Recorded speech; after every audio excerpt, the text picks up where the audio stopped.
As the harvest season begins to get into high gear in Mississippi, growers are reminded to not run afoul of the state's truck laws and weight limits. Lane, the Mississippi Department of Transportation says that farmers can avoid harvest delays and fines if they adhere to the state's licensing and fuel laws. That was the message delivered recently to a joint meeting of the Delta Council Ginning and Cotton Quality Committee and the Southern Ginners Association. The Delta Farm Press reports that MDOT's Enforcement Director Willie Huff said that farmers bringing in out-of-state custom harvesting crews and haulers need to make them aware of state laws. Huff said that his department stopped an extraordinary number of out-of-state trucks last year that didn't have Mississippi apportioned or temporary tags.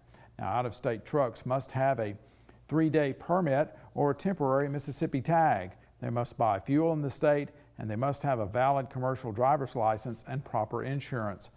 As far as weight is concerned, all trucks in or out of state must obey posted limits for roads and bridges. The MDOT does have an interactive map on its website which shows MDOT posted weight and axle limits in the state. For $25 per vehicle, there is a permit that can allow a 5-axle truck to run 84,000 pounds or 4,000 pounds over the legal limit for that particular truck's configuration. The permit, however, does not allow you to violate the posted limit for a bridge. If the bridge's limit is 54,000 pounds, for example, you can't cross it with an 84,000 pound truck.